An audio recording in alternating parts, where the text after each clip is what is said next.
The Threshold Performance Group, what I hope to do is certainly tell you as specifically as I can what it is we do, what problems we solve, and who we help. So you can kind of find out where you fit in or who you think might be somebody we should be talking to. Um, it really breaks down to some things that, and this is a challenge to really, in a very short amount of time, talk about what it is you do.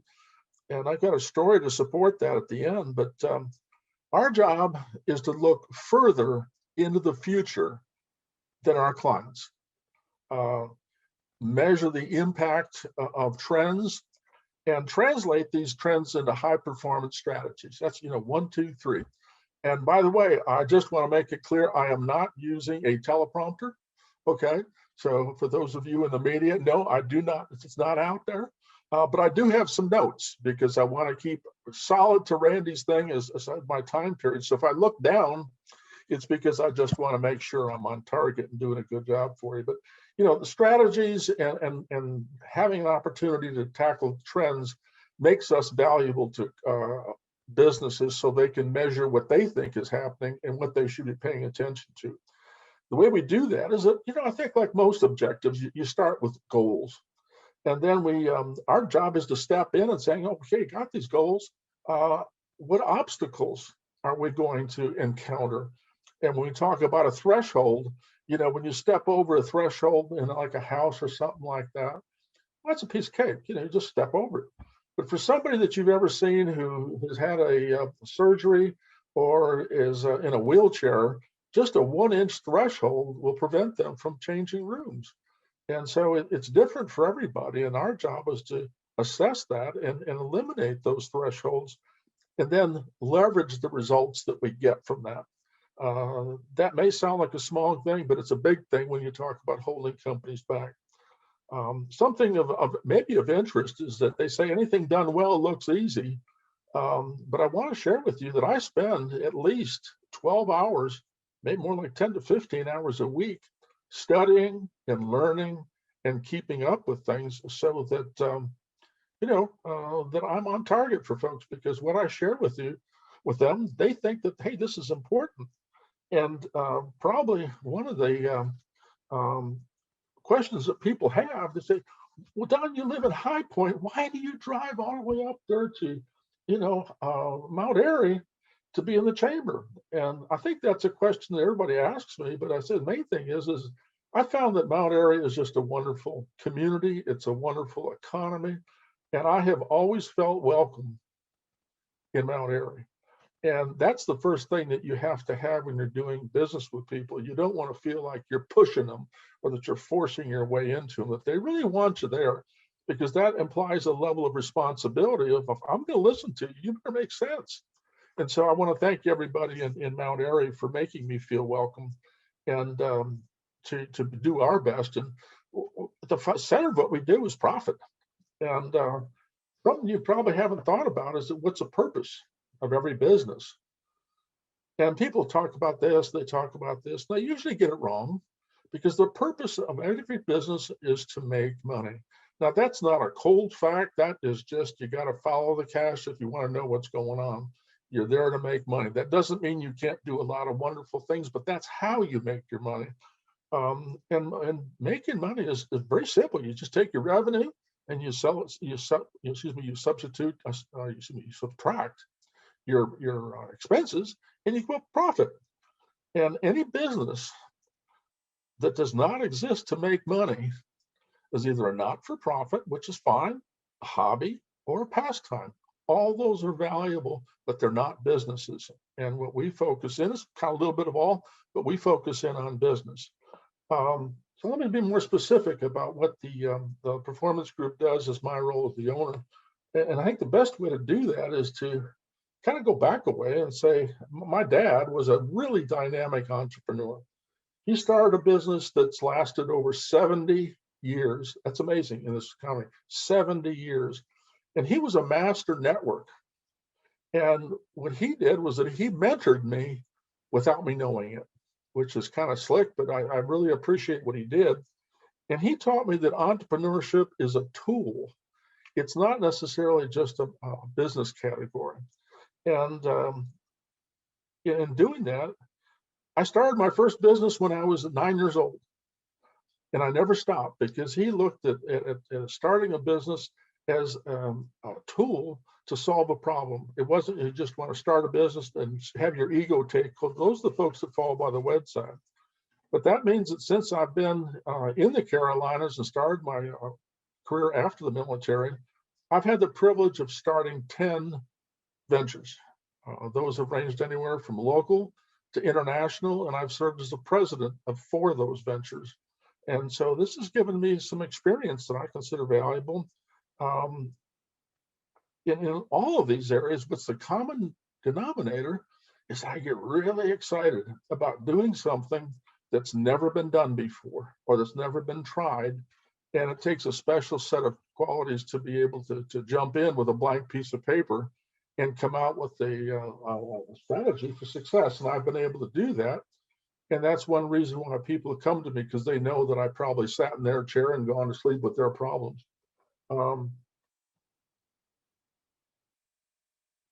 People choose to do business with us, yeah, probably because we do have that experience. I find that most people know when I go to see a business owner, they know within 5 minutes whether I've got something for them or not, or whether I can be trusted. They make a decision very fast.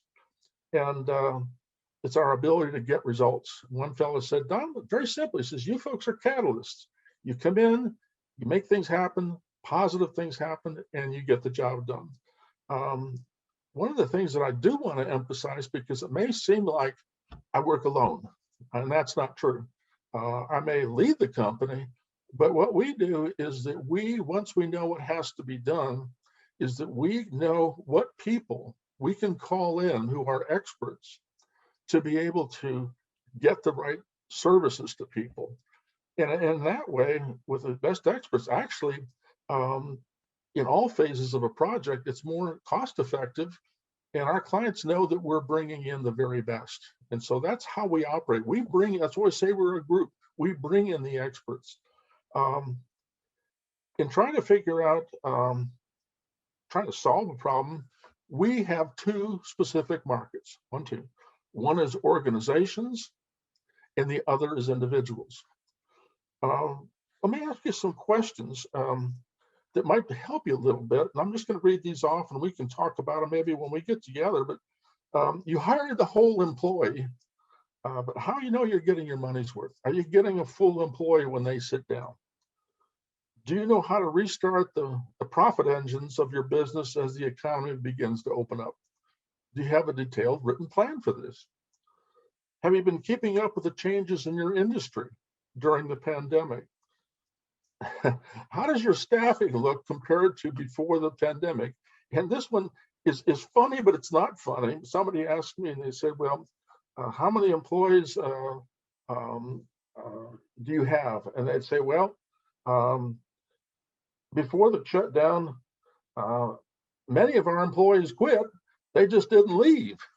And that's what a lot of companies face with. Hey, a lot of your employees quit a long time ago. They just haven't left. And do you know which ones they are? Because they're not coming back. There's going to be a seat where they used to be. Have you done a damage assessment as the months have gone by? Issues are changing daily in COVID. Do you have a source that you can go to daily, that has objective and accurate legal information about the COVID? That's something you should know about. You can't live by a gut feeling of what you saw last on television. And do you have the resources that you can discuss your ordinal issues in confidence? Can you trust that somebody's not going to unfairly share what you're sharing with them in confidence? Well, that's what we do. We step into all those questions and answer them positively, because we determine and we set up the strategies for, first of all, people feel comfortable about telling us what's going on, knowing we have a history of not sharing it with anybody, including our families, quite frankly, and how to help them have some resources that they can do. That's for businesses. At the same time, we do a lot for individuals. And here's something that it's kind of changing direction, but remember, all of your employees, if you have a business, also have these questions. is, does your job fit into your life, or do you have to fit your life into your job, and why? How excited are you about the person you're becoming? If you've lost your job, do you know what you need to do to look for the next one? Here's a hint.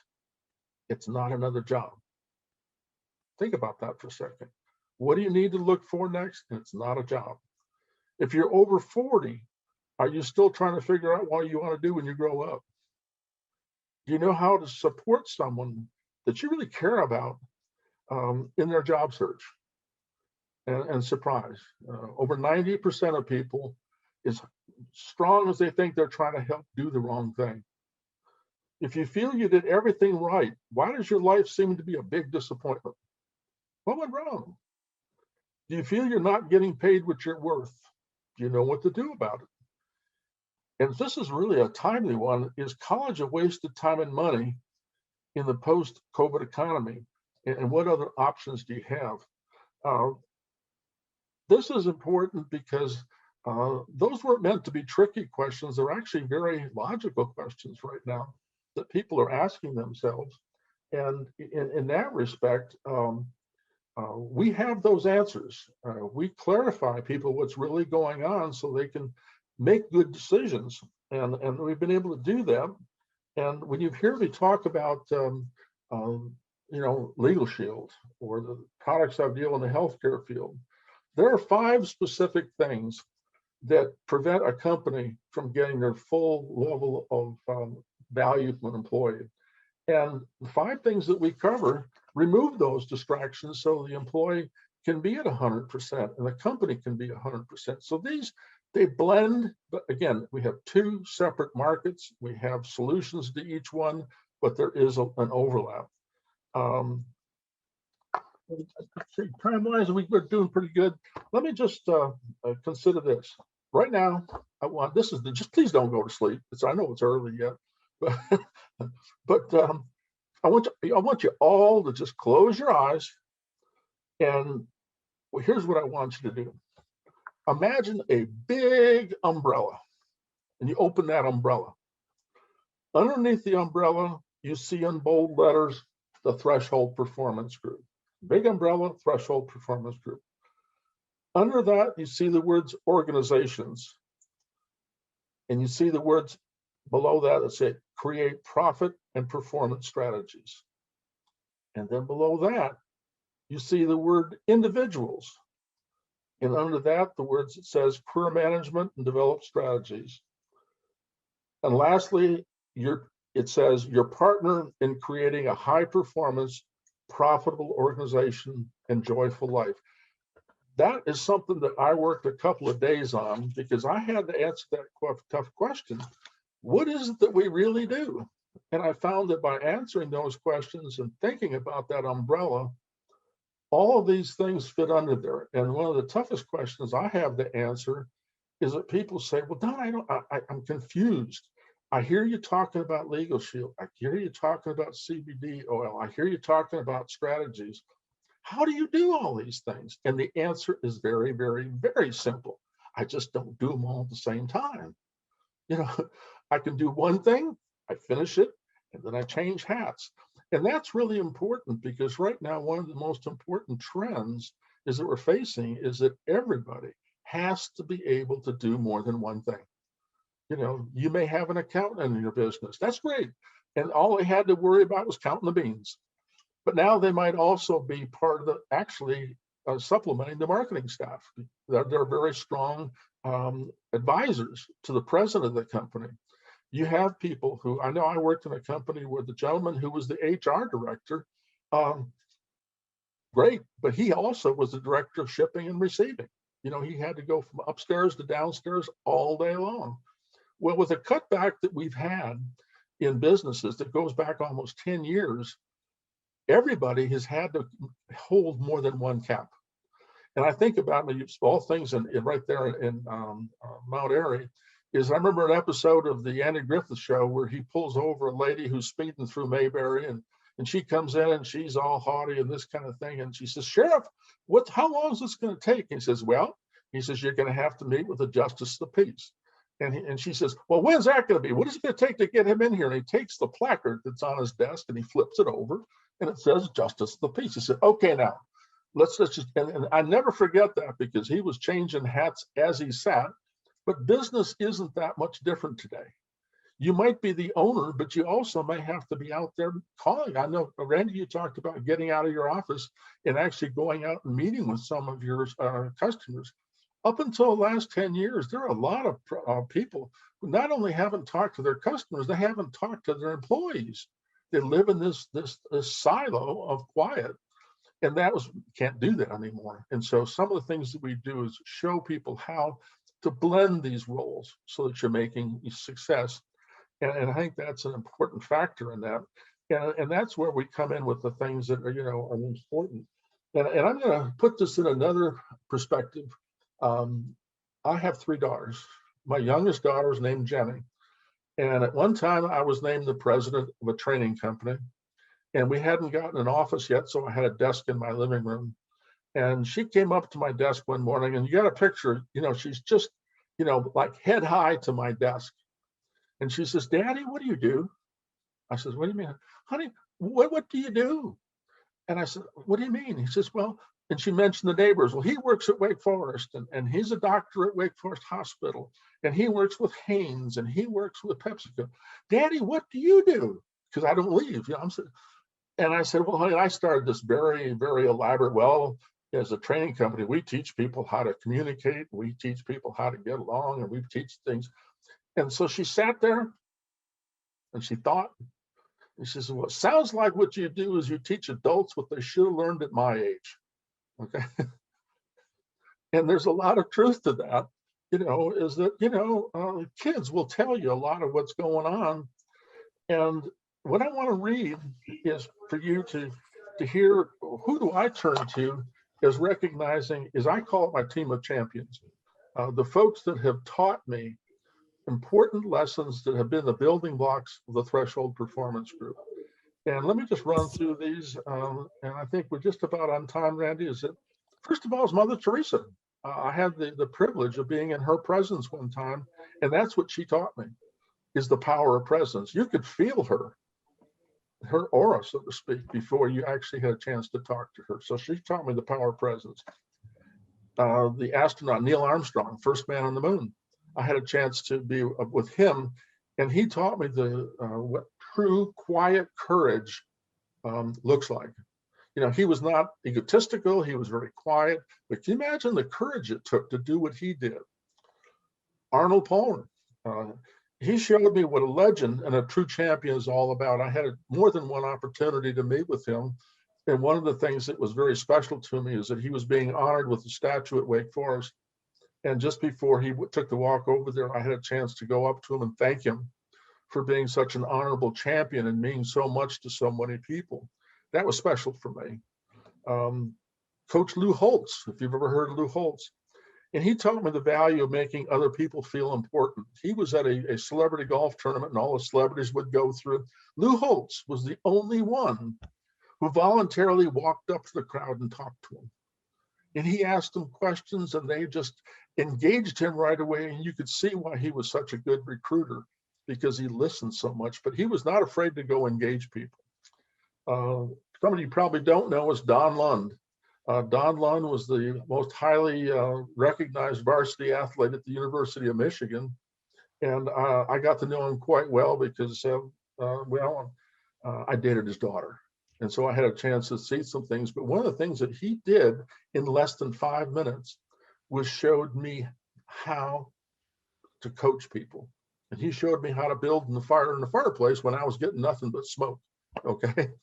My daughter, Jenny, who made me think about what I really did. And I have another daughter named Katie, and she taught me the importance of listening to the experts. And let me share with that. Her first job out of college was that she was an assistant to the man who'd been designated the Entrepreneur of the Year, who lived in Philadelphia. And she asked to borrow my car one day because she had to pick up all these executives, 3 of them, and drive them from the airport to their offices in Winston. And they're going on, and she said, Dad, the testosterone was flying. And I'm just sitting there driving. What they were talking about was introducing chicken. down south. And they looked at her and they said, Katie, you look like you want to say something. And she said, yep. He said, folks, I hate to tell you, but you don't know anything about selling chicken to people in the South. And she proceeded to tell them what it's like to eat chicken in the South. But that you have to ask the experts. And she was an expert, even though they were the executives. I have a daughter named Emily. And Emily demonstrated the importance of letting people know where you stand. She was wanting to do something with her sisters, and they were going to say, well, let's go ask mom and dad. She says, don't ask dad. I know where he stands. You know, and she said that as kind of a resignation. But the important was, she knew where I stood, even though I wasn't there. And the people in your business, do they know where you stand without having to ask you? Dr. Brown out of High Point, if you don't know him, he's one of the most honorable people you could ever meet. He's an African-American gentleman who was the first man of color to have free reign in the White House to talk to anybody he wanted to. And he's been a dynamic person. He was the first person that had a chance to meet with Nelson Mandela when he was in prison. And they said, you get 15 minutes. He walked out 4 hours later. And he had a long, very, very important experience. But he taught me how to succeed when the world's against you. If you know Coach Joe Gibbs, he's a Hall of Fame coach. We had a breakfast for him at a prayer breakfast in Winston-Salem. And he was leaving up and packing up. And he left his entourage to come over to me and say he wanted to thank me personally for what I did to make it an important morning. He didn't have to do that, but he made me feel so important. But he knows enough to say thank you. General Gaddis is a local man who, much like Senator McCain, was in prison for 7 years. And I had a chance to meet him shortly after he was released. And he was one of the most honorable civic men you ever met in your life. And he was a true hero. So I know what hero looks like.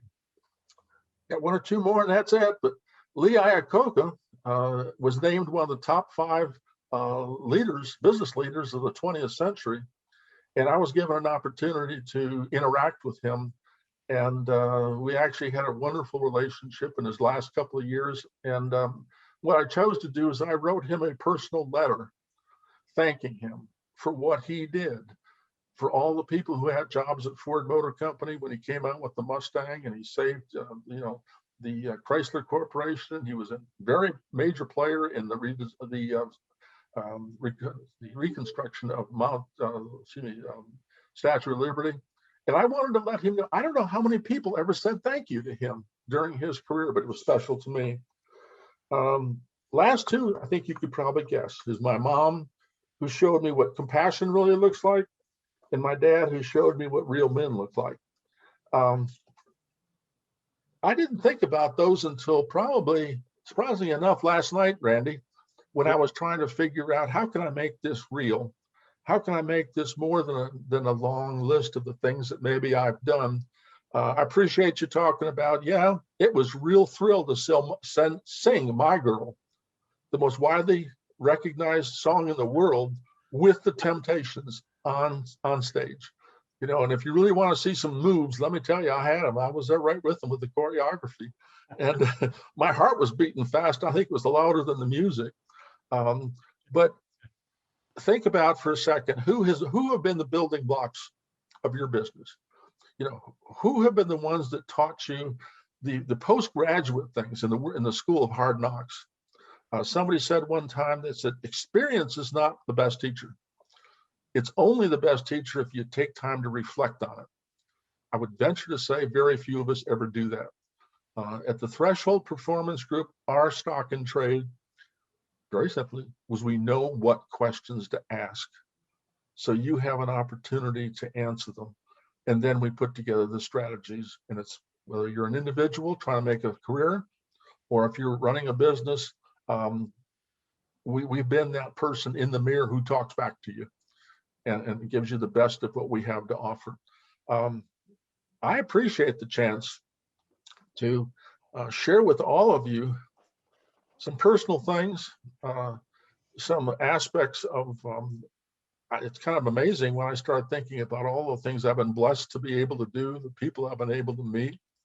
And I have found that That's where the chamber makes a difference for me. I've had a chance to talk to Joe, when we were at your house, remember Joe? And we had a chance to sit there and find out he wasn't just a man who says nuts to you. He's a man who had a tremendous career as a photographer in the music industry. And if you haven't asked him about that, oh, and Amy, there you are. I got to give equal time to Amy. All of us, most people only take time to see 10 or 15% of what you do.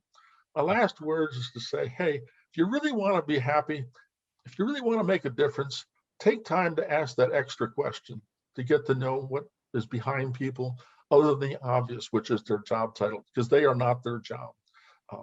If I've said something, and I hope I have, that has stimulated in you the desire to say, hey, I think I need to talk to these folks, or if like I said, somebody who would benefit from talking to us, that's where it starts.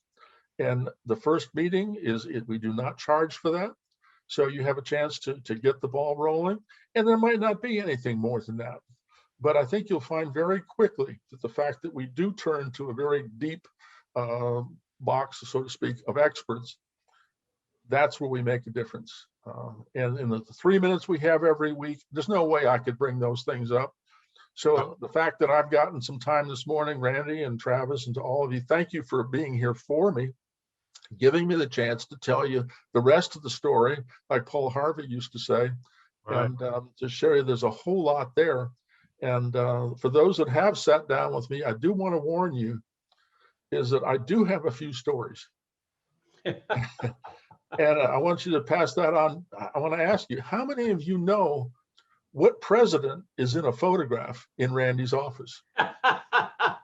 If you don't know, I recommend that you find time to go there on the corner and ask to see Randy and ask him to see his president of what picture. Because I think that's something that most folks wouldn't know, Randy, and you just don't go around telling people. I appreciate that, Don, and appreciate Joe Zalesik has. Have you used the Just Culture system as a foundation for balanced accountability in healthcare or other industries? I'm not familiar with that. Maybe you could fill me in on that. Joe will have to enlighten us on. What I have done that I recommend to a lot of people, if you haven't read many books, is read The Goal by a gentleman named Itzhak Aziz, and I can give you that information. He has a real game changer, and he will change everything that you know about getting things done and how to handle your resources. And we used to buy the book by the case and send it to our customers, and they thanked us every time. And I'll share with more of you that I've got all editions here at my house, but it's called The Goal. And I'll look at that other, Joe, that was called Just, J-U-S-T, is that right? Just Culture. Okay, I'll look at that myself. Yeah, the Just Culture system. And when we come around the room here, maybe I'll ask Joe to enlighten us on that. But last question, I guess, Keisha asked, do you have suggestions and connections for small businesses with technology? Any thoughts about how you help small businesses that maybe, I guess I read from that, struggle with technology or how to utilize technology? Well, I think that's a great question, and I'm glad you asked that, because I struggle with it myself sometimes, is to give people the permission to not know what they're doing. All of us want to feel like we know what we're doing, we know what we're doing, we know. There's an importance of letting people know, hey, I want to learn how to do something, and then be quiet and let them teach so you can walk away. A lot of us are afraid to say, I don't know, but I think I know, just do this for me. Well, I used to be one of those people that said, hey, I know a little bit about everything, and men especially are hard-headed about, being experts in all subjects. But I found the older that I've gotten, it's okay to tell people that I have no idea what you're talking about. But send me information or send me to a website or whatever. But